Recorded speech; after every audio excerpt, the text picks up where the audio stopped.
रतन टाटा, जिन्हें उनकी अपार सफलता और नेक दिल के लिए जाना जाता है, उन्होंने अपना पूरा लाइफ अपने देश और लोगों की हेल्प में बिता दी। जिन्हें साल 2000 में पद्म भूषण और 2008 में पद्म विभूषण से सम्मानित किया गया।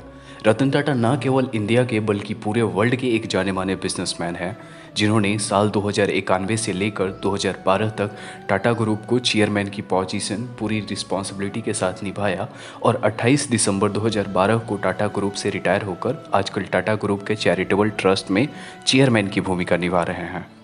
तो आइए हम लोग इनके लाइफ के बारे में थोड़ा जानते हैं ताकि हम अपनी लाइफ के लिए कुछ सीख सकें। Birth and family background. इनका जन्म गुजरात के एक सूरत शहर में हुआ था। इनके पिताजी का नाम नवल टाटा और इनकी माताजी का नाम सोनू टाटा था। रतन टाटा के पिताजी अर्थात नवल टाटा को नवज भाई टाटा द्वारा ऑफिशियली तौर पे गोद लिया गया था जब उनकी पति की मृत्यु हो गई थी।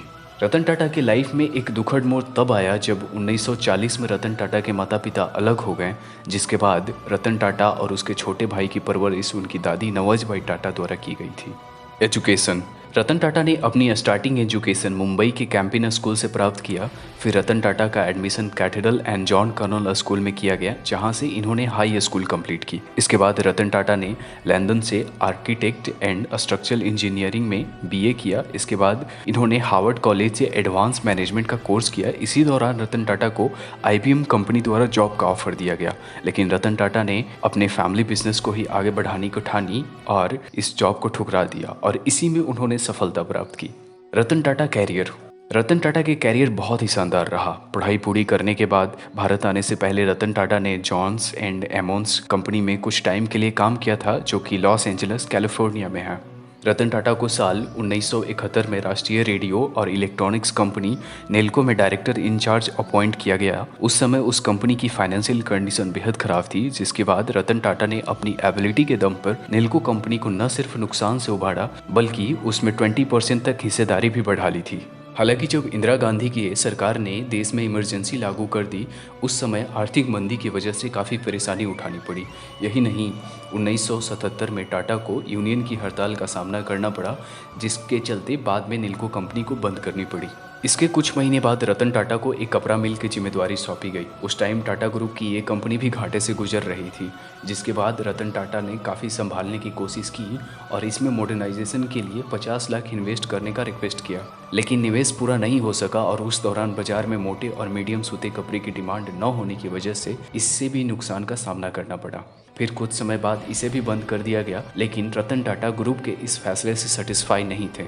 इसके कुछ दिन बाद JRD टाटा ने साल 1981 में रतन टाटा की काबिलियत को देखकर उन्हें टाटा इंडस्ट्रीज के उत्तराधिकारी बनाने का घोषणा की। हालांकि उस समय रतन टाटा को ज़्यादा एक्सपीरियंस न होने की वजह से इसका विरोध भी किया गया था। हालांकि बाद में साल 1991 में रतन टाटा को टाटा इंडस्ट्रीज एंड इनकी अदर कंपनी के चेयरमैन के पद की जिम्मेदारी सौंपी गई। रतन टाटा की काबिलियत और योग्यता के बल पर टाटा ग्रुप ने कई नई ऊंचाइयों को छुआ था। इससे पहले इतिहास में कभी टाटा ग्रुप इतनी ऊंचाई पर नहीं गया था। उनकी लीडरशिप में टाटा ग्रुप ने अपने अहम प्रोजेक्ट एस्टेब्लिश किए और देश ही नहीं बल्कि विदेश में भी उन्होंने टाटा ग्रुप की नई पहचान दिलाई। रतन टाटा की लीडरशिप में TCS ने पब्लिक इशू जारी किया और टाटा मोटर्स को न्यूयॉर्क स्टॉक एक्सचेंज में लिस्टेड किया गया। सन 1998 में टाटा मोटर्स ने पहली बार पूरी तरह made in India car Tata indica को मार्केट में इंट्रोड्यूस किया। इसके बाद टाटा टी ने टेटली, टाटा मोटर्स ने जैगुआर लैंड रोवर और टाटा स्टील ने कोरस ग्रुप को सक्सेसफुली एक्वायर किया, जिसके बाद टाटा ग्रुप की रेपुटेशन इंडियन इंडस्ट्री में बहुत बढ़ी। इसके साथ ही रतन टाटा भी बिजनेस वर्ल्ड में एक आइकॉनिक फिगर बन गए।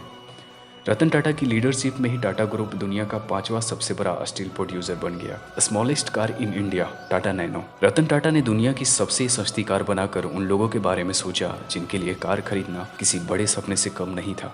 रतन टाटा ने महज 1 लाख रुपए की लागत में दुनिया की सबसे सस्ती कार नैनो कार बनाई और साल 2008 में नई दिल्ली में आयोजित ऑटो एक्सपो में इस कार का उद्घाटन किया और स्टार्टिंग में टाटा नैनो के 3 मॉडल्स को मार्केट में लॉन्च किया गया। Achievements of Ratan Tata.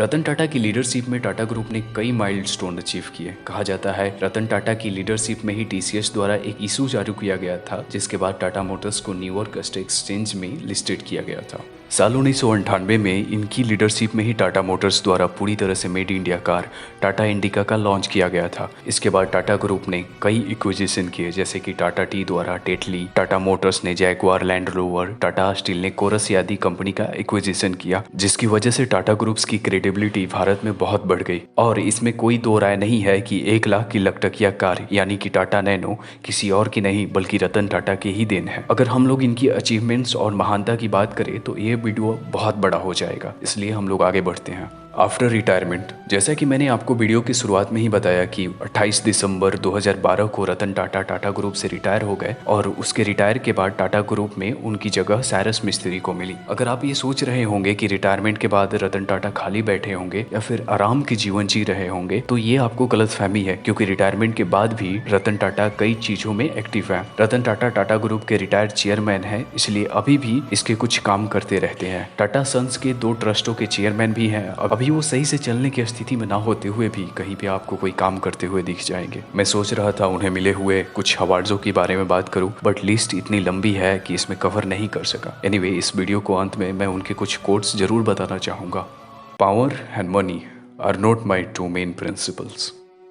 Ups and downs in life are very important to move forward, because even a straight line in ECG means that we are not alive.